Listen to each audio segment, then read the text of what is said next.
Welcome to the BrainShape Podcast, hosted by Dr. Andrea Wilkinson, a show where we cut through the noise of the ever-growing, ever-changing world of brain health. What works and what doesn't, what's fact and what's fiction. We look at tips, tools, and techniques backed up by real scientific studies to help you keep your brain healthy and hopefully have some fun along the way. Now, here's your host, Dr. Andrea Wilkinson. You're listening to the BrainShape Podcast, episode number 14. This year, 2019, marks the 35th annual Seniors Month in Ontario, and the theme is Aging Strong. To celebrate Seniors Month, I was invited to speak at the Toronto Seniors Services event at City Hall in Toronto. This event was hosted by the City of Toronto and the Toronto Seniors Forum. Its main purpose was to highlight the need for senior services in Ontario and to showcase some of the amazing work being done in the City of Toronto. Of course, you can only imagine how immensely grateful and honored I was to be invited to speak at City Hall about BrainShape and to share the scientific research that supports our 4 key pillars of brain health: physical fitness, nutrition, socializing, and mental considerations, including sleep, stress reduction, and mental challenges. Our mission at BrainShape is to support and cultivate a lifestyle that fosters brain health across these 4 pillars through education and inspiration shared on this podcast, through online education, and presenting at live events. So if you're interested in hearing me speak at a live event about BrainShape's approach to brain health, you don't want to miss this episode. Here we go. Here I am talking about all things BrainShape. Well, thank you so much. I'm super excited to be here to speak with you all this morning. So I am the co-founder and CEO of a company called BrainShape, and we're really focused on building a brain healthy life through a healthy lifestyle. And so I really wanted to talk to you a little bit about my company today. And specifically, I wanted to talk about the research sort of foundation and why it is that we go about approaching brain health in a specific way. So it'll be a little bit research focused. And so if you do have any questions, by all means, I'll be here over lunch and you can come up to me afterwards as well. So how many people in the room here know about brain plasticity? Raise your hands. Great, awesome. So a lot of people do know about brain plasticity. Brain plasticity is our brain's unique ability to change and modify in response to our environment and our experiences.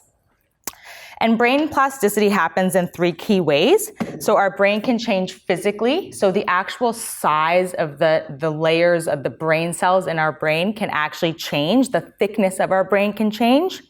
Our brain can change functionally, so how quickly and efficiently information is processed, that can also change. And our brain can also change chemically. So our brain has chemicals in it called neurotransmitters, and the concentration of those brain chemicals can change in response to our experiences and the environment. So one of my most favorite research projects that talks about our brain's unique ability to change itself is the Synapse project. So this project was published in 2014 by Denise Park.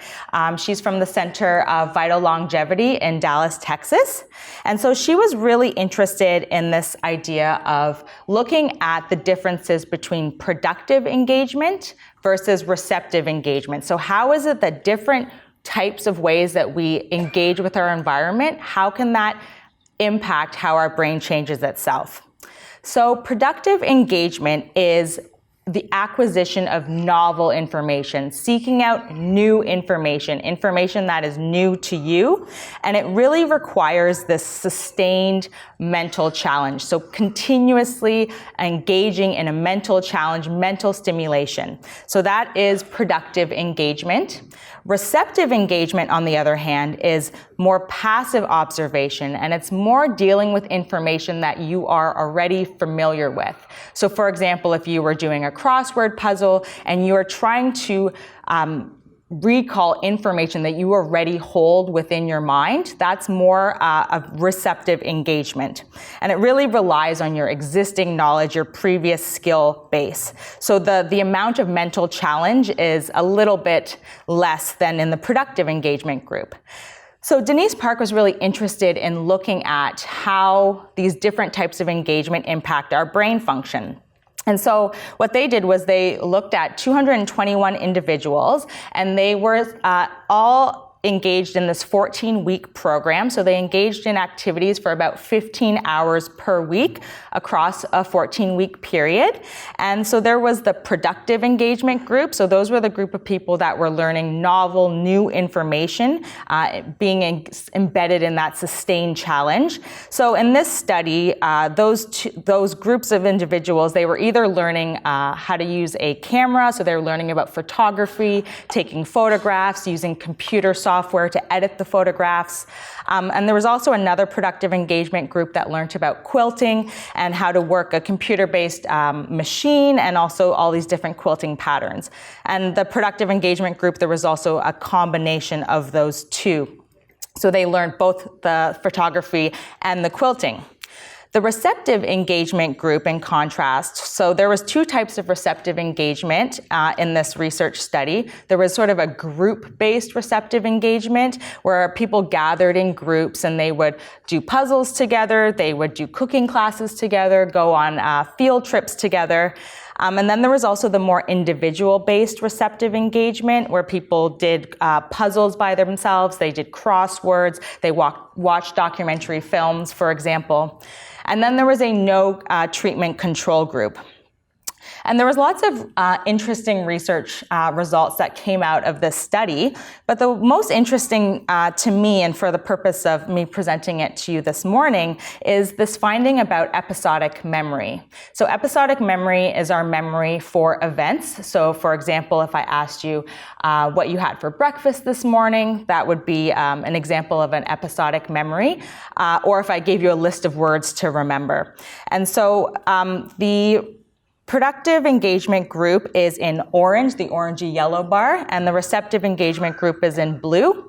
And as you can see, pre-test, so this is before they did any of the learning, both of the groups were performing relatively low in terms of their memory performance.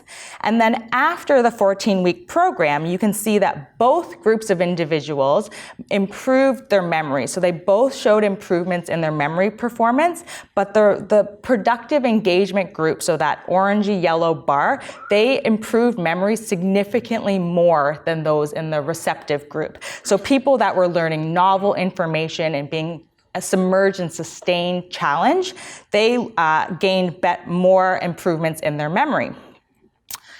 They also looked at a subset of individuals. They looked at their brain activation. So when we are engaging in a mentally challenging activity, we recruit additional brain regions to be able to compensate for the challenge associated with the task. And so they put people in the scanners and they asked them to do easy and hard tasks. And so they looked at the differences in people's brain activation before and after they did this 14-week program. And what they found was the people that were in the productive engagement group were better able to recruit additional brain regions in association with the challenging task they were asked to do while they were in the scanner. So they were better able to moderate their brain activation in response to the challenge. So just some general conclusions from this research. They found that sustained effort to acquire a demanding new skill, so this new information, that led to greater improvements in memory. And the productive engagement group also increased brain activation following the 14-week program. What was interesting is they looked at people's brain activation patterns a year after they had finished the program. And what they found is that there were some of the brain changes that were maintained in that productive engagement group, but most of them went back to baseline, to pre-test levels. And what this really means is that we have to continuously engage in a mental challenge. It's not about doing something challenging mentally for a short period of time and then you've elicited these brain changes and now you're good to go. It's just like exercising your body. You have to keep at it and continuously engage in those challenges to see the brain changes last. So at BrainShape, I really believe that there are 4 key pillars to brain health. So physical fitness, nutrition, food and nutrition, socializing, and mental considerations. So I'll just go through each of these in turn. So physical fitness is just about moving your body. The recommendation is to move your body about 150 minutes a week, so 5 sessions of 30 minutes each. My recommendation is really everyone should be moving their body in some way every single day. Even if that's just walking around your block, getting up, going to the park with your dog, there's just getting up and moving is so important.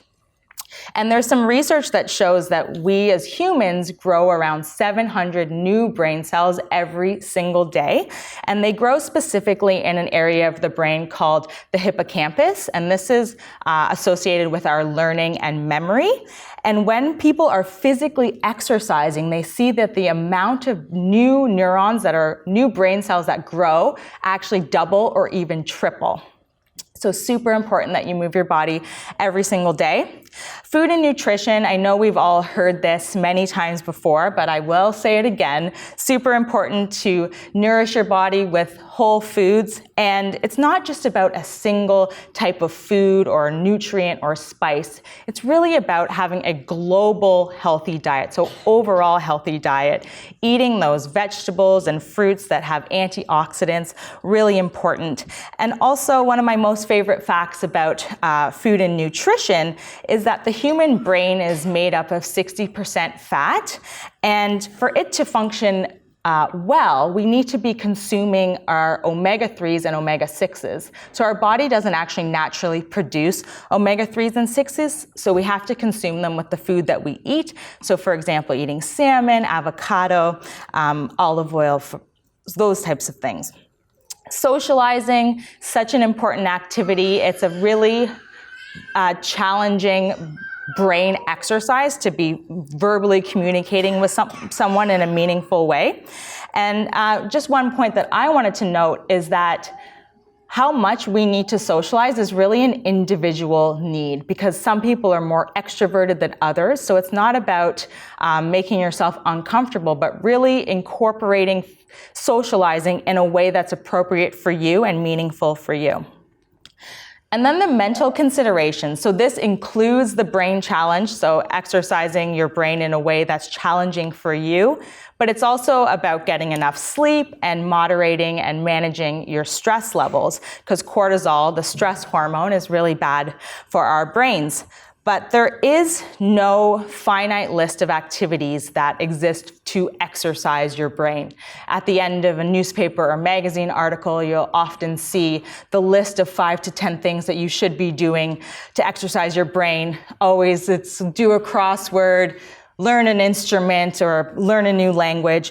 And I want to remind you that it's not a list of things that need to be done. What I need for brain fitness is different from what you need, and what you need is different from your partner or your best friend or your neighbor. It's unique to you, and your brain challenges have to be grounded in a foundation of your own interests, your own hobbies, and your own skill levels. Because if you think about mental challenge, it has to be based within your own existing skill level. So some of the research that exists that really supports this notion of a multi-layered approach to lifestyle benefits for our brain health, to optimize our brain health. There is a finger study that was published in 2015. It was a 2-year intervention study where they looked at 1,260 at-risk but cognitively intact older adults. And some of the individuals went through a lifestyle makeover. So they were taught about how to eat well with a nutritionist. They did some brain training on the computer. They were monitored for their cardiovascular health. They did group exercise programs with an instructor. And all of these sort of had a foundation of social context because they were in group settings while they were doing this. And then there was the control group that just got some general health advice.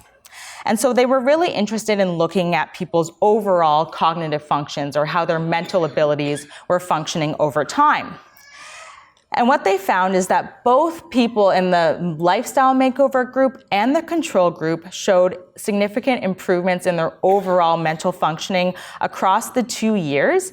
But what was interesting is that the improvements were greater for the people with the lifestyle makeover. So we saw improvements in executive functions. So that's your higher level thinking. That's what your frontal lobe is in charge of. They showed increases in thinking speed, so how quickly and efficiently you do a task. And they also showed improvements in memory. So those were the people in the lifestyle makeover group.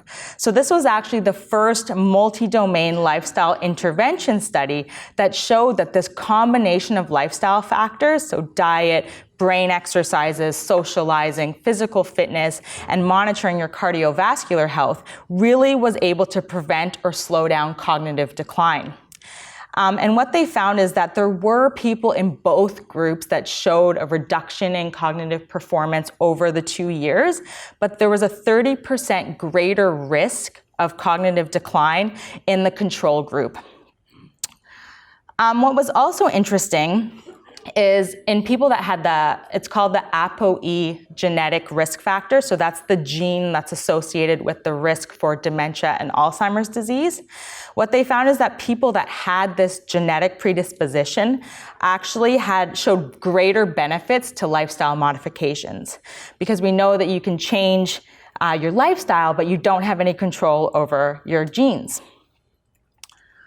So at BrainShape, we're really interested in supporting and cultivating a lifestyle that fosters brain health across these 4 pillars in healthy older adults that are over the age of 60, people that are really interested in staying mentally and physically challenged. And we do this through our podcast, our weekly podcast that comes out, online education, and coming to live events like this one to share some education. And we know that it's easy. The rules are simple. Exercise your body, eat well, socialize, make sure you're engaging in mental challenges and sleeping enough and moderating and modifying, controlling your stress levels. But the execution is what is really difficult, I think. And so hopefully at BrainShape, we can really help guide people along their brain health journey. And the reason why it's so important from my perspective to have a platform like BrainShape, and it's because people are unique individuals. And I mentioned this before, but there is no one-size-fits-all solution to brain health. There's no list of things that you need to do to exercise your brain. It's unique to you, and it's based on your interests and your hobbies and your skill levels. And so it's really a unique process and a unique journey for everyone. So if you're interested in learning about improving your own brain health journey, I would invite you to listen to the BrainShape podcast. So how many people in the room listen to podcasts? Okay, so there's a couple of people. So podcasts are just like the radio. It's a show that goes on air, except for podcasts, you listen to it either online or on your smartphone. So the BrainShape podcast you can listen to on our website at brainshape.ca/podcast, or you can download it to your smartphone. And if you're interested in downloading the BrainShape podcast to your phone and you're just looking for a little bit of direction on how to do that, I do have some USB keys as a gift for you if you want to come up and find me later and grab one of those. There's just a couple of videos that show you how to download the BrainShape podcast onto your smartphone. So I really hope that you stay in touch. Please send me an email if you have any questions. Listen to the podcast. Follow me on social media at BrainShapeTO. And I also have another gift for you. It's the Brain Boosting Starter Kit that you can download from our website. It's just near the bottom of the page. If you input your email address, then you'll get the download link. It's just about sort of designing goals that are meaningful to you and the types of approaches you can use to ensure your success. So thank you so much for your time. And if you have any questions, please let me know.